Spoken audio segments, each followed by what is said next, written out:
बहुत समय पहले एक गांव में श्याम नाम का एक गरीब आदमी रहता था। पर वो बहुत आलसी था और दिन भर बस सोया रहता था। उसकी पत्नी गीता दूसरे के घरों में जाकर काम करती, तब बड़ी मुश्किल से उन लोगों का गुजारा हो पाता। एक दिन गीता अपनी मालकिन के घर में झाड़ू लगा रही थी। तभी उसने अपनी मालकिन को अपने पति से बात करते हुए सुना। अजी, इस बार हमें आमों से बहुत मुनाफा हुआ है। उसके पति ने कहा, तुम ठीक कह रही हो। हमारे यहाँ के आमों की बात ही अलग है। सोच रहा हूँ थोड़ी और जमीन लेके उनमें भी आम के पेड़ लगा देता हूँ। यहाँ की मिट्टी की बात ही अलग है और हमें कभी आमों से घाटा भी नहीं होगा, क्योंकि लोग हमारे यहाँ के ही आम खाना पसंद कर रहे हैं। ये सारी बातें गीता सुन रही थी। वो जल्दी जल्दी अपना काम खत्म करके घर जाती है और अपने पति श्याम से कहती है, सुनिए जी, आज मैंने अपनी मालकिन को उनके पति से बात करते हुए सुना। वो लोग कह रहे थे उन्हें आमों से बहुत फ़ायदा हो रहा है और लोग हमारे गांव के ही आम खाना पसंद कर रहे हैं। श्याम बोला, हमारे गांव के आमों की बात ही अलग है। यहाँ के आमों जैसा स्वाद कहीं नहीं है। गीता ने कहा, आपको याद है, हमारे बागीचे में भी कुछ आम के पेड़ हैं। अब तक तो वो काफ़ी बड़े हो गए होंगे और उन पे फल आने भी शुरू हो गए होंगे। क्यों ना हम भी आमों का व्यापार करें? श्याम कहता है, बात तो तुम्हारी सही है, पर इतनी मेहनत करेगा कौन? श्याम की बात सुनकर गीता गुस्से से लाल हो जाती है। गीता श्याम से कहती है, अगर आप अभी के अभी बागीचे में नहीं गए तो आज से आपका खाना बंद। श्याम बोला, क्या? अरे, इतनी सी बात पे खाना कौन बंद करता है? और मैं सच बोल रहा हूँ, इस काम में बहुत मेहनत है। पूरे पूरे दिन आमों की रखवाली करनी पड़ती है। गीता ने कहा, और जो मैं पूरे दिन दूसरों के घरों में काम करती हूँ उसका क्या? चुपचाप उठिए और बागीचे में जाइए। श्याम कहता है, अच्छा, मैं क्या सोच रहा हूँ, 10-11 बजे तक तो तुम सबके घर से काम करके आ ही जाती हो। उसके बाद से तो तुम खाली ही रहती हो। तुम ही चली जाना बागीचे में। गीता बोली, आपको ज़रा सी भी शर्म नहीं है ना? अगर आप अभी के अभी बागीचे में नहीं गए तो मैं ये घर छोड़ के चली जाऊंगी। श्याम को मजबूरन बागीचे में जाना पड़ता है। श्याम जब बागीचे में जाता है तो देखता है आम लगभग पक चुके होते हैं। वो कहता है, अरे वाह, ये सारे आम तो पक गए हैं। 1-2 दिन में तोड़ने लायक हो जाएंगे।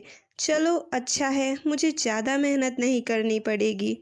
श्याम वहीं पेड़ के नीचे बैठ जाता है और आमों की रखवाली करने लगता है। थोड़ी देर में गीता श्याम के लिए खाना लेके आती है और अपने आमों को देख के कहती है, अरे वाह, हमारे पेड़ पे तो ढेर सारे आम लगे हैं। 1-2 दिन में ये तोड़ने लायक भी हो जाएंगे। सुनिए जी, अगर इस पेड़ से एक भी आम चोरी हुआ तो मुझसे बुरा कोई नहीं होगा।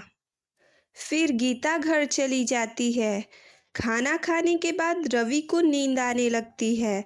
वो इधर उधर देखता है और कहता है, थोड़ी देर सो ही लेता हूँ। वैसे भी कोई दिखाई नहीं दे रहा है और वैसे भी इतनी दोपहर में कौन आएगा आम चोरी करने। फिर श्याम सो जाता है। अभी श्याम की आंख लगी ही थी, तभी किसी ने श्याम को पुकारते हुए कहा, अरे श्याम, सो गए क्या? श्याम तुरंत उठ के बैठ जाता है और अपने अगल बगल देखने लगता है, पर उसे कोई नहीं दिखता है। श्याम सोचता है, शायद ये मेरा सपना होगा। श्याम फिर से सो जाता है। थोड़ी देर बाद फिर से वही आवाज़ आती है, अरे श्याम, उठो, कोई हमें चोरी कर लेगा। श्याम झट से उठ के बैठ जाता है और चारों तरफ देखने लगता है, पर उसे कोई नहीं दिखता है। वो कहता है, हे भगवान, यहाँ तो कोई नहीं है। फिर ये आवाज़ कहाँ से आ रही है? कहीं कोई भूत तो नहीं? वैसे भी बचपन में दादी कहती थी कि दोपहर में भूत घूमते हैं और अकेला आदमी देख के उसमें घुस जाते हैं। इससे पहले कि ये भूत मेरे अंदर घुस जाए, मैं भाग जाता हूँ यहाँ से। श्याम वहाँ से भागने ही वाला होता है, तभी उसके पीछे से आवाज़ आती है, अरे रुको, कहाँ भाग रहे हो? श्याम बहुत हिम्मत करके पीछे मुड़ता है, पर श्याम जैसे ही पीछे मुड़ा, उसके तो मानो होश ही उड़ गए, क्योंकि उससे कोई और नहीं बल्कि वो जादुई आम बात कर रहे थे। श्याम ने काँपती आवाज़ में कहा, लगता है भूत आम के अंदर घुस गया है। आम ने कहा, अरे मेरे अंदर कोई भूत वूत नहीं घुसा है, मैं जादुई आम हूँ। श्याम को विश्वास नहीं हो रहा था कि आम मुझसे बातें कर रहे हैं, और तो और वो खुद को जादुई भी बता रहे हैं। श्याम ने कहा, मैं कैसे मान लूँ तुम सच बोल रहे हो? आम ने कहा, हमें लगा ही था तुम हमारी बात नहीं मानोगे, पर सच में हम जादुई आम हैं। अच्छा, तुम हमसे कुछ मांग के देखो, हम तुम्हारी सारी इच्छा पूरी करेंगे। श्याम थोड़ी देर सोचता है, फिर कहता है, ठीक है, अगर तुम जादुई आम हो तो मुझे कुछ सोने के सिक्के दो। आम ने कहा, बस इतनी सी बात, ये लो। फिर वहाँ अचानक से कुछ सोने के सिक्के प्रकट हो जाते हैं। श्याम सिक्कों को देखकर हैरान रह गया और बोला, इसका मतलब तुम सच में जादुई आम हो? आम ने कहा, हाँ, और हमारे जादुई होने के पीछे एक रहस्य है। श्याम ने पूछा, कैसा रहस्य? आम ने कहा, आज से कुछ साल पहले इस गांव में एक बहुत सिद्ध संत आए थे। वो एक गरीब मजदूर के यहाँ जाते हैं। उसी समय वो मजदूर काम से आके खाना खाने के लिए बैठा हुआ होता है। तभी वो संत कहते हैं, बेटा कुछ खाने को मिलेगा, बहुत दूर से चल के आ रहा हूँ। वो आदमी बिना एक पल सोचे अपना खाना उठा के उस संत को दे देता है।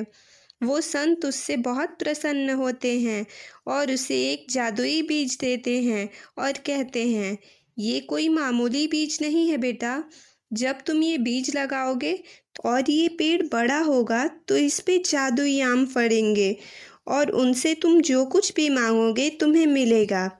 फिर आम कहते हैं, तुम्हें पता है वो इंसान कौन था? श्याम बोला, कौन था वो? आम ने कहा, वो तुम्हारे पिता थे। श्याम हैरानी से पूछता है, क्या मेरे पिता? आम ने कहा, हाँ तुम्हारे पिता, पर दुर्भाग्यवश जब वो हमें लगा के घर जा रहे थे तभी सड़क दुर्घटना में उनकी मौत हो गई और वो ये बात किसी को नहीं बता पाए। फिर आम कहते हैं, लेकिन एक बात और, उस ऋषि ने कहा था अगर इस पेड़ से एक भी आम टूटा तो फिर हम जादुई आम नहीं रह जाएंगे, हम एक साधारण आम बन जाएंगे। तो तुम्हें इस बात का खास ख्याल रखना होगा कि कोई हमें तोड़े नहीं। श्याम कहता है, तुम चिंता मत करो, मैं तुम्हारी पूरी हिफाजत करूँगा। थोड़ी देर में शाम हो जाती है। श्याम आमों को अलविदा कह के घर चला जाता है। लेकिन श्याम के जाने के बाद वहाँ गांव का ही एक आदमी रवि आ जाता है। रवि बहुत दुष्ट और लालची स्वभाव का आदमी रहता है। और तो और आम और श्याम के बीच जो भी बातचीत हुई थी वो भी रवि ने छुपके सुन ली थी। रवि कहता है, इस आलसी श्याम की तो उसके बाप की वजह से लॉटरी लग गई। काश मेरे पिता ने भी अपने आगे का खाना किसी संत को दे दिया होता तो मैं भी आज अमीर होता। पर कोई बात नहीं, जो चीज़ किस्मत में नहीं होती उसे ज़बरदस्ती छीन लेनी चाहिए।